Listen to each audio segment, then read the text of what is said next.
क्योंकि बहू झूठ नहीं बोलती। सुधा और राकेश के 3 बेटे थे।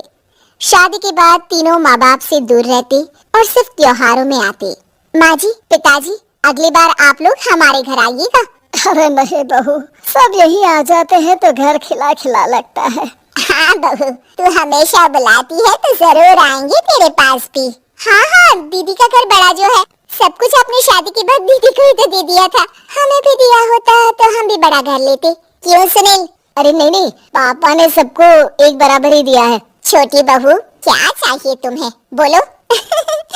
वो आपके सोने की चेन वाली घड़ी है ना, वो अगर आप मुझे, तभी वहाँ मजली बहू भी आ जाती है। और मुझे ना आपका मंगलसूत्र, कितना लंबा, सुंदर और भारी भी है।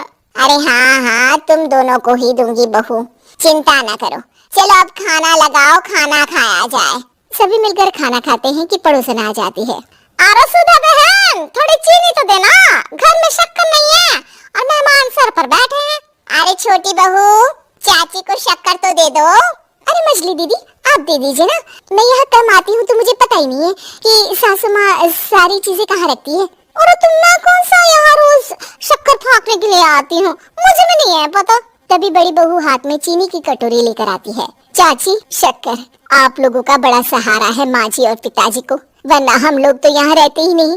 आप जैसे पड़ोसी हैं तो हम निश्चिंत हैं। और जीती रहे बहू, आप तो ये घर पड़ोस कम परिवार ज्यादा लगता है। सुधा अपनी बड़ी बहू को देखकर बहुत खुश रहा करती थी। वो उससे अक्सर घंटों बात भी किया करती, लेकिन दोनों दूसरी बहुओं का भी वो समझती थी कि शायद छोटी है, वक्त आने पर संभल जाएंगी। समय आ जाता है जब सभी को वापस जाना होता है। माँ जी, हम लोगों की फ्लाइट पहले है, हमें इजाजत दे। वो सास के गले लगकर चली जाती है। थोड़ी देर बाद छोटी बहू कहती है, माँ जी, मैं ना ये सोफे के कवर और चादरें ले जा रही हूँ, यहाँ तो ऐसी ही पड़ी रहेंगी। हाँ हाँ बहू, ले जा। और कुछ चाहिए तो बोल। और तो चाहिए बहुत कुछ, पर चलिए कोई बात नहीं, अगली बार ले जाऊंगी ना। ऐसे ही मंजली बहू भी घर का बहुत सारा सामान ले जाती है। सभी के जाने के बाद सुधा राकेश से कहती है, घर कितना सुना लग रहा है ना। हाँ, और खाली भी। तुम्हारी दोनों बहुएं सब बटोर गई। अरे ठीक है ना, हम दोनों ही तो हैं, कितना सामान लगेगा। फिर उन लोगों की नई गृहस्थी, इतना मत सोचा करे। समय बीतता है। ऐसे ही हर साल त्योहारों में सुधा और राकेश के बच्चों की बहू आते और जाते वक्त ढेर सारा सामान पैक कर कर ले जाती। लेकिन कुछ ही सालों में सुधा का देहांत हो जाता है। पिताजी, आप यहाँ अकेले क्या करेंगे, हम लोगों के साथ चलिए। अरे नहीं नहीं बहू, इस घर में सुधा की यादें हैं, मैं उसे नहीं छोड़ सकता हूँ। अब तुम लोगों की माँ नहीं रही। देख लो, वैसे तो मैंने उसके जीते जी सब कुछ दे दिया है, लेकिन कुछ उसका पर्सनल कीमती सामान था जो ये है, ले लो। सामान में होती है एक घड़ी और एक मंगलसूत्र। माँ जी ने कहा था कि वो ये घड़ी मुझे देंगी। हाँ हाँ पिताजी, माँ ने सबके सामने ये घड़ी सरिता को देने के लिए कहा था। उठा लो सरिता माँ की घड़ी। अब क्या था, छोटी बहू फट से घड़ी उठा लेती है। और पिताजी, ये मंगलसूत्र तो माँ ने मुझे ही देने को कहा था, याद है ना। वो सभी की ओर इशारा करती है। तू भी ले ले ये हार बेटा, कोई बात नहीं। मंजली फटाक से हार उठा लेती है। ससुर बड़ी बहू की तरफ देखते हैं। तुझे क्या दूं बेटा? पिताजी, माँ ने एक चीज मेरे लिए भी रखी है। सभी के कान खड़े हो जाते हैं कि आखिर सास ने क्या रखा होगा बड़ी के लिए।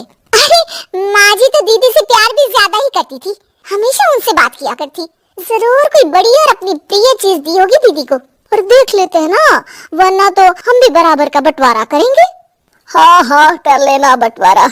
लेकिन बड़ी बहू बताओ तो, सुधा ने क्या रखा है तुम्हारे लिए? अभी तो हम लोग यही हैं पापा जी, जब जाने लगेंगे तो बता दूंगी। बड़ी बहू के मुंह से ये बात सुनकर बाकी 2 बहुएं सोचने लगती हैं कि आखिर क्या है जो दीदी को सासू माँ देकर गई है। दीदी, ऐसा तो नहीं ना कि पूरे घर का आधा हिस्सा मैं बड़ी भाभी को देकर गई हूँ। तभी वहाँ ससुर आ जाते हैं। नहीं नहीं, ऐसा कुछ नहीं है। मकान तो तुम तीनों का बराबर से है। देखो, बड़ी बहू से तुम्हारी सास ज्यादा जुड़ी थी, न जाने क्यों घंटों बात किया करती थी। पता नहीं क्या देकर गई है उसे। और ससुर जी, आपको क्या पता, चालाकी से पूरे घर के पेपर में साइन करवा लिए हो, या फिर कोई छुपा गहना। आखिर मकान पूरा तो आपने सासू माँ के नाम ही कर रखा था ना। अब घर में ये सस्पेंस बन जाता है कि आखिर बड़ी बहू क्या लेकर जाएगी। फिर वो दिन भी आ जाता है जब बड़ी बहू के जाने का समय हो जाता है। बेटा, परसों तुम चली जाओगी, बताया नहीं, माँ ने तुम्हें क्या दिया? घड़ी और हार जो बेशकीमती था और तुम्हारी सास को सबसे ज्यादा प्रिय था, उसका तो बंटवारा भी हो चुका है। अब तुम्हारी बारी। हाँ पिताजी, आज मैं ये बात बताने ही वाली थी। माँ ने मुझे उससे भी बेशकीमती चीज दी है और वो है आप। आपसे अधिक प्रिय उन्हें कुछ नहीं था। माँ चाहती थी कि आप मेरे साथ रहें। चलिए पिताजी। बेटा, मेरे पास तो कोई पेंशन भी नहीं है और ना ही कोई प्रॉपर्टी। लेकिन आपके पास संस्कार है पिताजी, जो मेरे बच्चे आपसे लेंगे, तो आपको ले जाने पर स्वार्थ ही है मेरा। चलिए ना पापा। सभी के सामने पिताजी बड़ी बहू और बेटे के साथ उनके घर चले जाते हैं।